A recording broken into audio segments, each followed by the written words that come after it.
ನಮಸ್ಕಾರ ಗೆಳೆಯರೆ, ಪಾಠಶಾಲಾ ಯೂಟ್ಯೂಬ್ ಚಾನಲ್ಗೆ ಸ್ವಾಗತ ಸುಸ್ವಾಗತ. ಈ ದಿನ ನಾವು ನಿಮ್ಮ PDO ಮತ್ತು KS, FTA, SDA, AO, AO, group C ಎಲ್ಲ ಎಕ್ಸಾಮ್ಸ್ಗೂ ಆಗುವಂಥದ್ದು ಕರೆಂಟ್ ಅಫೇರ್ಸ್ ತೀರಾ ಇಂಪಾರ್ಟೆಂಟ್ ಇರ್ತಕ್ಕಂಥದ್ದು. ತೀರಾ ಇಂಪಾರ್ಟೆಂಟ್ ಬಂದೇ ಬರ್ತವೆ ಅನ್ನೋಂಥ ಕರೆಂಟ್ ಅಫೇರ್ಸ್ನ ಚಾಯ್ಸ್ ಮಾಡಿ ಅದನ್ನ ಅಪ್ಲೋಡ್ ಮಾಡ್ತಾ ಇದ್ವಿ. ಯುಟಿಲೈಸ್ ಮಾಡ್ಕೊಳ್ಳಿ ಅಂತ ಹೇಳ್ತಾ ವಿಡಿಯೋ ಒಳಗಡೆ ಹೋಗೋಣ. ಯಾರೆಲ್ಲ ಸಬ್ಸ್ಕ್ರೈಬ್ ಆಗಿಲ್ಲ ಸಬ್ಸ್ಕ್ರೈಬ್ ಆಗಿ, ಸಬ್ಸ್ಕ್ರಿಪ್ಷನ್ ಫ್ರೀ ಇರುತ್ತೆ, ಯುಟಿಲೈಸ್ ಮಾಡ್ಕೊಳ್ಳಿ. ಮೇನ್ ತೀರಾ ಇಂಪಾರ್ಟೆಂಟ್ ಆಗಿರುವಂಥ ಎಕ್ಸಾಮಿನೇಷನ್ಗೆ 100% ಬಂದೇ ಬರ್ತವೆ ಅನ್ನೋಂಥ ಟಾಪಿಕ್ಸ್ನ ಅಪ್ಲೋಡ್ ಮಾಡ್ತಾ ಇದೀವಿ. ದಯವಿಟ್ಟು ಯೂಸ್ ಮಾಡ್ಕೊಳ್ಳಿ ಅಂತ ಹೇಳ್ತಾ ವಿಡಿಯೋ ಒಳಗಡೆ ಹೋಗೋಣ ಬನ್ನಿ.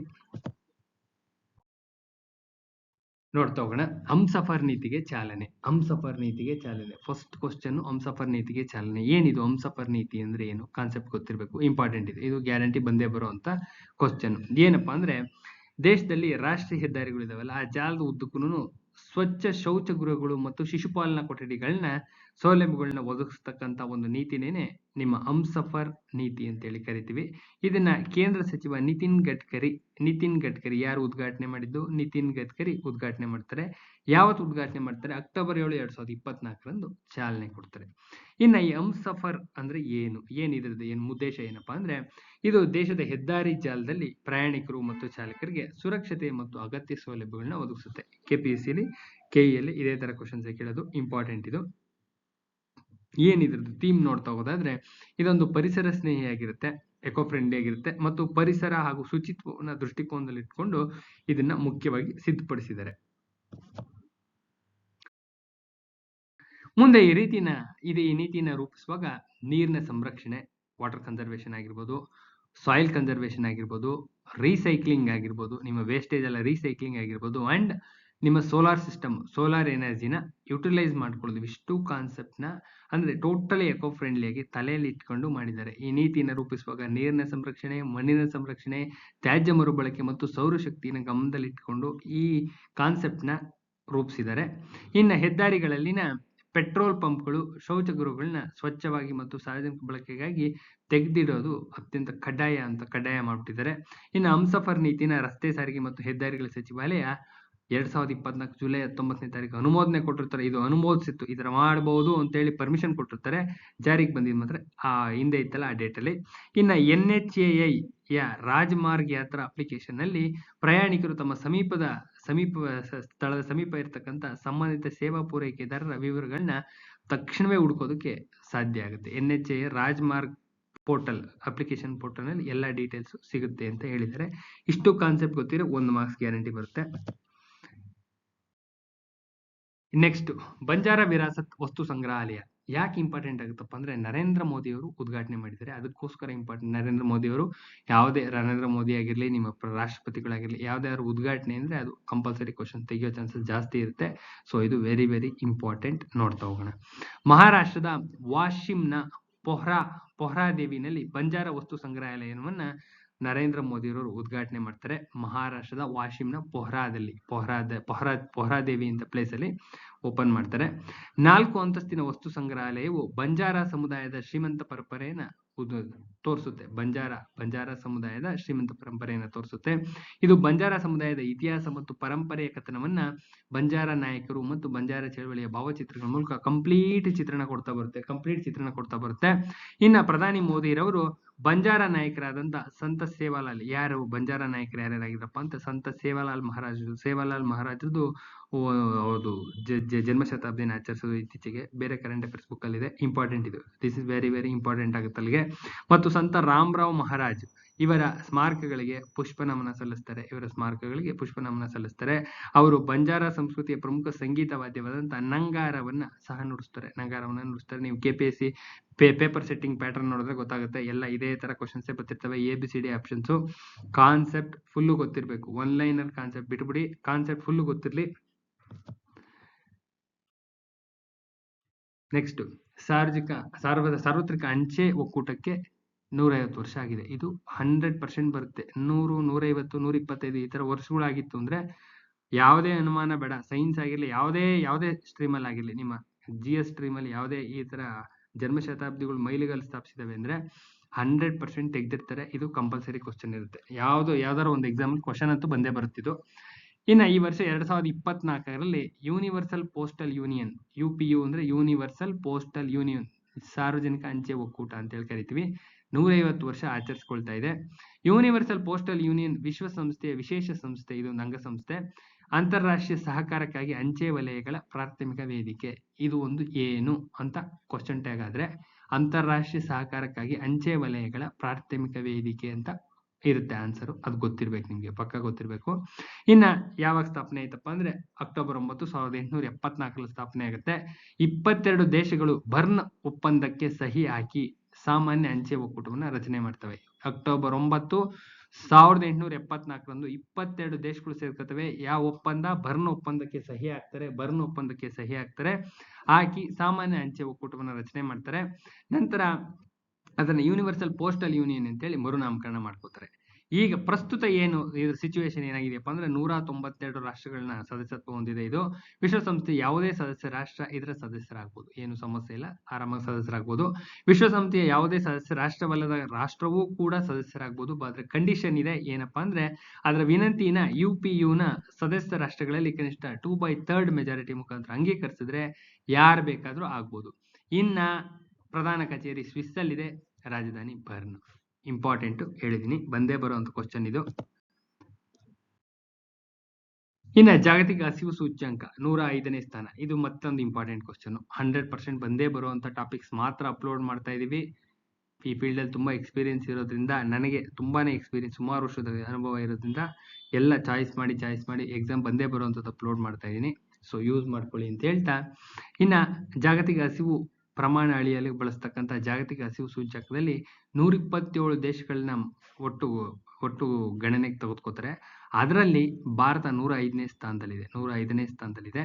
ಮುಂದೆ ನೋಡ್ತಾ ಹೋಗೋದಾದ್ರೆ ಐರ್ಲೆಂಡ್ ಮೂಲದ ಕನ್ಸರ್ನ್ ವರ್ಲ್ಡ್ ವೈಡ್ ಮತ್ತು ಜರ್ಮನ್ ಮೂಲದ ವೆಲ್ತ್ ಹಂಗರ್ ಲೈಫ್ ಇವರು ಬಿಡುಗಡೆ ಮಾಡಿರ್ತಕ್ಕಂಥದ್ದು. ನಿಮ್ಮ ಜಾಗತಿಕ ಹಸಿವು ಸೂಚ್ಯಂಕ ಬಿಡುಗಡೆ ಮಾಡಿರ್ತಕ್ಕಂಥವ್ರು ಐರ್ಲೆಂಡ್ ಮೂಲದ ಕನ್ಸರ್ನ್ ವರ್ಲ್ಡ್ ವೈಡ್ ಅಂತಕ್ಕಂಥವ್ರು ಮತ್ತು ಜರ್ಮನ್ ಮೂಲದ ವೆಲ್ತ್ ಹಂಗರ್ ಲೈಫ್ ಇವರು ಬಿಡುಗಡೆ ಮಾಡಿದ್ದಾರೆ.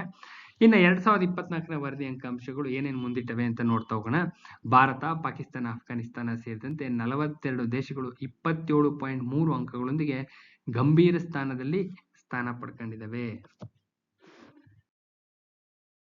ಭಾರತದ ಒಟ್ಟು ಜನಸಂಖ್ಯೆಯಲ್ಲಿ 13.7ರಷ್ಟು ಜನ ಅಪೌಷ್ಟಿಕತೆ ಹೊಂದಿದ್ದಾರೆ. ಅಪೌಷ್ಟಿಕತೆ, ಮಾಲ್ ನ್ಯೂಟ್ರಿಷನ್ ಅಂತ ಹೇಳಿ ಕರೀತಾರೆ, ಅಪೌಷ್ಟಿಕತೆ ಅಂತೇಳಿ ಹೇಳ್ತಾರೆ. 13.7ರಷ್ಟು ಜನಕ್ಕೆ ಅಪೌಷ್ಟಿಕತೆ ಹೊಂದಿದೆ.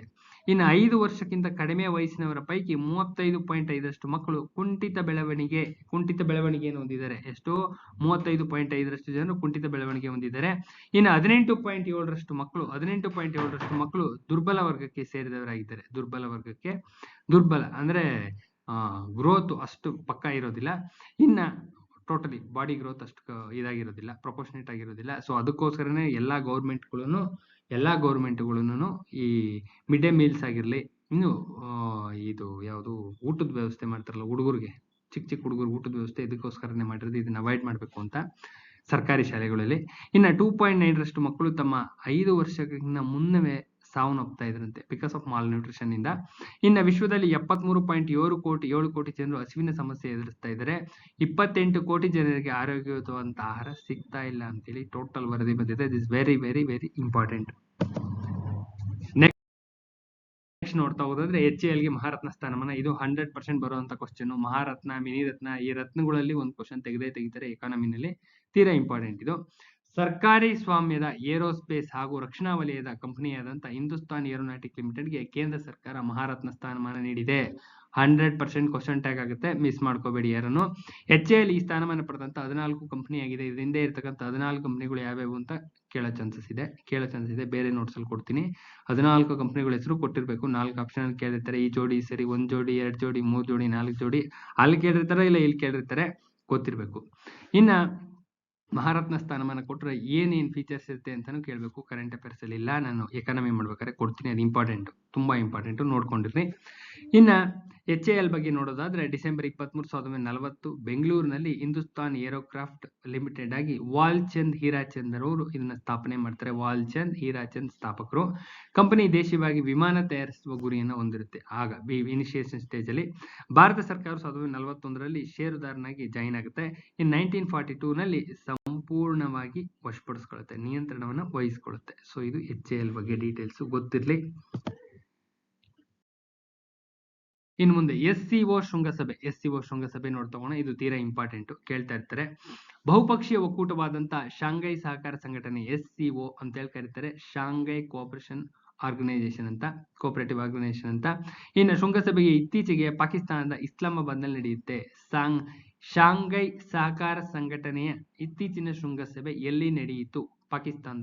ಪಾಕಿಸ್ತಾನದ ಇಸ್ಲಾಮಾಬಾದ್ನಲ್ಲಿ ನಡೆಯಿತು. ಒನ್ ಲೈನರ್ ಕೇಳಬಹುದು, ಚಾನ್ಸಸ್ ಕಡಿಮೆ. ಬಟ್ ABCD ಆಪ್ಷನ್ಗೆ ಕಂಪಲ್ಸರಿ ಕ್ವಶನ್ ಇರುತ್ತೆ.